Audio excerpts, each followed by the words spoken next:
حضور اکرم صلی اللہ علیہ وسلم کے پاس مقدمہ آیا کہ حضور اکرم صلی اللہ علیہ وآلہ وسلم نے موسیٰ علیہ السلام کے پاس سے جو مقدمہ آیا، تو یہ بیان اصل میں قرآن کر رہا ہے۔ حضور اکرم صلی اللہ علیہ وسلم سے اس متعلق سوال کیا گیا تھا، اور اس میں ایک طرف اشارہ یہ بھی تھا کہ مرنے کے بعد اللہ اپنے بندوں کو کیسے زندہ فرمائے گا، اس میں ایک اشارہ یہ بھی ہے۔ تو موسیٰ علیہ السلام کے پاس لوگ آئے مقدمہ لے کر، تو آپ نے اللہ سے پوچھا کہ اللہ یہ معاملہ کیا ہے، یہ کیا جواب دیا جائے اس پر؟ تو اللہ تعالیٰ نے بیان فرمایا کہ ان سے کہو کہ یہ گائے ذبح کرے، اور گائے ذبح کر کے اس کو مردے پر اس کے دم کا حصہ ٹچ کر دے، تو یہ زندہ ہو کے خود ہی بتا دے گا کہ اس کو کس نے مارا۔ اب بنی اسرائیل مطلب بہت زیادہ اجٹ، بڑی بدماش قوم، یعنی ان کو بحث مباحثے فتنے فساد میں بہت مزہ آتا، تو انہوں نے موسیٰ علیہ السلام سے کہا کہ آپ تو ہمارے ساتھ مذاق کر رہے ہیں، معاذ اللہ۔ تو آپ نے کہا کہ کیا میں معاذ اللہ جاہل ہوں جو مذاق کروں گا تمہارے ساتھ؟ یہ کوئی مذاق کرنے کی بات ہے؟ پھر انہوں نے کیا کیا، اس میں ہمیں بہت سبق ہے۔ دیکھیے، میں نے کہا تھا کہ واقعہ مجھے نہیں بیان کرنا ہے، لیکن ایسا لگتا ہے کہ میں شاید اس طرف چل پڑا ہوں، تو ہمارے لیے بھی بڑی عبرت کی بات ہے اس میں۔ تو انہوں نے کہا اچھا یہ بتاؤ کہ وہ گائے کا کلر کیسا ہوگا؟ پھر موسیٰ علیہ السلام نے پوچھا تو اللہ نے کلر بتایا، کہا اس کی عمر کیا ہوگی، عمر بھی بتائی۔ پھر اس کے بعد یہ وہ جتنا پوچھتے رہے اتنا پھنستے رہے، جتنا پوچھتے رہے اتنا پھنستے رہے۔ آخری میں کہا قیمت کیا ہونی چاہیے، آخری میں کہا قیمت کیا ہونی چاہیے، تو کہا کہ جو گائے ذبح کرو گے اس کے چمڑا بھر کے سونا اس کی قیمت دینی پڑے گی، یہ کہا، قیمت یہ ٹھہری۔ اور اتفاق یہاں پر اس پر، چونکہ آج قرآن مقدس میں ماں باپ کے ساتھ حسن سلوک کا بھی اور فرما برداری کا بھی ذکر آیا ہے، تو یہاں وہ بات بھی آ جاتی ہے۔ ایک یتیم لڑکا تھا بنی اسرائیل میں، وہ اپنی ماں کا بڑا فرما بردار تھا، اور اس کے وہ بچیا اس کے حصے میں آئی تو اس نے پال رکھی تھی۔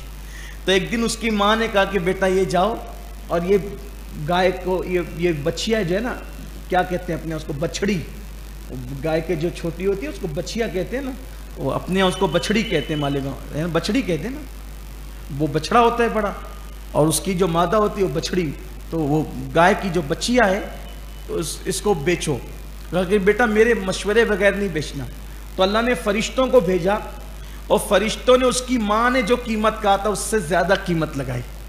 اب دیکھو، ماں نے جو قیمت کہا تھا فرشتے لگا رہے تھے اس سے قیمت زیادہ، تو اس نے زیادہ قیمت پہ لالچ نہیں کی، بلکہ کہا کہ میں میری ماں سے پوچھے بغیر نہیں بیچوں، کیونکہ ماں تو یہ کہہ رہی ہے آپ لوگ یہ کہہ رہے ہو۔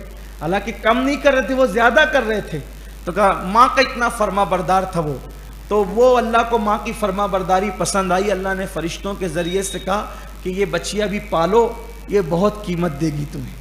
تو پھر تو وہی جو انہوں نے پوچھا نا، جب نشانی کیا ہوگی، عمر کیا ہوگی، کلر کیا ہوگا، تو وہی ساری جو اس بچڑی کے اندر، پھر وہ بچڑی تو بڑی ہو کر گائے بن چکی تھی، تو وہ جوان ہو گئی تھی، تو پھر وہ ساری نشانی بتائی، اور جب انہوں نے قیمت پوچھی تو اللہ نے فرمایا کہ ان سے کہو اب چمڑا بھر کے سونا دو۔ تو ایک تو یہ کہ ان کو ان کے منہ چلانے کی سزا ملی۔ اگر نبی نے پہلی بار ان کو کہہ دیا تھا نا کہ گائے ذبح کر کے ٹچ کر دو، تو یہ کوئی بھی گائے کہیں سے بھی لاتے تھے، ذبح کرتے تھے تو ان کا کام ہو جاتا تھا۔ لیکن یہ زیادہ بکراتی کرنے میں اور سوالات زیادہ کرنے میں ان کے یہ پھنستے چلے گئے۔ آج کل کے نوجوانوں کا بھی یہی حال ہے کہ یہ ایسا کیوں، وہ ویسا کیوں، وہ زیادہ اس کے اندر جو ہے نا وہ کریدنے کی کوشش کرتے ہیں۔ تو کسی بھی چیز کو ایک حد تک ہی رکھو، بہت زیادہ وہ کریدنے جاؤ گے نا تو کچھ نہیں کر سکو گے۔ جیسے ایک مرتبہ ایک سفر میں ایک صاحب میرے ساتھ ہو گئے، اب ایک بندے کے یہاں دعوت تھی کھانے کی، تو دعوت میں پہنچے، اب وہ صحیح العقیدہ نیک آدمی، نمازی آدمی، تو مجھ سے کہتے ہیں ان سے پوچھو کہ یہ جو ذبیحہ ہے وہ مسلمان صحیح العقیدہ کے ہاتھ کا ہے کہ نہیں؟ میں نے کہا تم پوچھو، میرے لیے اتنا کافی ہے کہ میں ایک سنی صحیح العقیدہ کی یہاں دعوت میں جا رہا ہوں، وہ پڑھا لکھا آدمی ہے اور وہ محتاط آدمی ہے، تو وہاں کریدنے کی ضرورت کیا ہے؟ وہ تمہیں کہا تم ہی پوچھو. تو انہوں نے پوچھا تو اس نے کہا نہیں میں اس کو جانتا ہوں. میں نے کہا کہ اب میں آپ سے دوسرا سوال کرتا ہوں کہ جب یہ ذبح کر رہا تھا تو اس نے بسم اللہ زور سے پڑھی تھی کہ دھیرے پڑھی تھی؟ یہ بتاؤ انہیں. کہا نہیں یہ تو مجھے نہیں پتا. میں نے کہا پھر ان سے کہو یہ نہ کھائیں، اس لیے کہ کریدنے مت بیٹھو. اللہ رسول نے کریدنے کی اجازت نہیں دی. جتنی چیز ہمیں کہیے اتنا کرو. ہاں اگر کوئی ایسے ملک میں آپ پہنچ گئے جہاں آپ کو ایسا لگتا ہے کہ کافروں کی اکثریت ہے، صحیح العقیدہ مسلمان نہیں، وہاں تحقیق کیجئے. آپ مسلمانوں کے گھر میں بھی لوگوں کو یوں تکلیف پہنچائیں گے؟ غیبت کرنے کے لیے تو آپ تھکتے نہیں ہو. ایک جناب کو میں نے دیکھا کہ وہ دھندا کرتے ہیں سود کا، پکڑے بھی گئے بعد میں، اور وہ جیب میں کٹورا لے کر کے پھرتے رہے کہ میں جو ہے وہ ہوٹل کے کپ میں چائے نہیں پیتا. تو میں نے کہا پھر ہوٹل کی چائے کیوں پیتے ہو؟ گھر کی پیو. یہ لنگڑا لولا کہاں سے تم نے تقوی اختیار؟ یہ تقوی کو لقوہ کہاں ہے تمہارا؟ یہ کوئی بات بھی؟ تو یہ ساری چیزیں نہ کرو. جتنا حضور نے کیا ہے واللہ وہی تقوی ہے. اس سے زیادہ جو پڑے گا وہ خرافات میں پڑے گا. اور حضور نے کیا کیا سنو، حضور نے کیا کیا. امام اہل سنت نے اس کو لکھا فتاوی رضویہ شریف کے. ایک سفر میں اللہ کے رسول علیہ السلام ہے، حضور کو وضو کرنا ہے.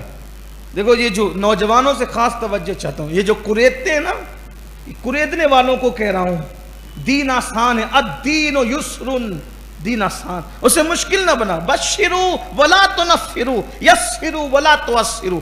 خوشخبری سناؤ، لوگوں کو نفرت مت دلاؤ. آسانی بتاؤ، مشکل میں مت ڈالو. معاذ اللہ یہ بھی نہیں کہ آسانی کے چکر میں حرام کام کریں، یہ بھی نہیں کہتا. افراط و تفریط نہیں. درود شریف پر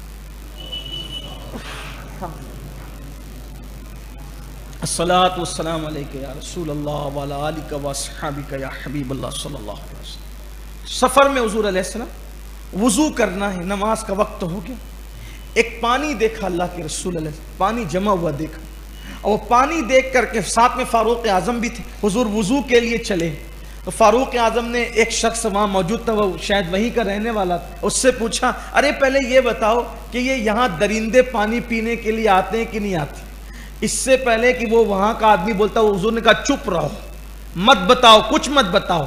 پھر فاروق اعظم سے فرمایا عمر جب یہ معاملہ تمہاری نظر سے چھپا ہوا ہے تو اس میں قریت کر، تحقیق کر کے مشقت میں کیوں پڑتے ہو؟ جب تمہیں معلوم نہیں ہے تو یہ پانی تمہارے لیے پاک ہے، اور جب تمہارے لیے پاک ہے تو تم اس سے وضو کر سکتے ہو. اس لیے پوچھ کر کے اپنے لیے مصیبت کھڑی مت کرو، مشقت میں مت ڈالو. یہ ہے اسلام کی روش، یہ ہے، اسی پر چلو، قریدو نہیں کسی چیز.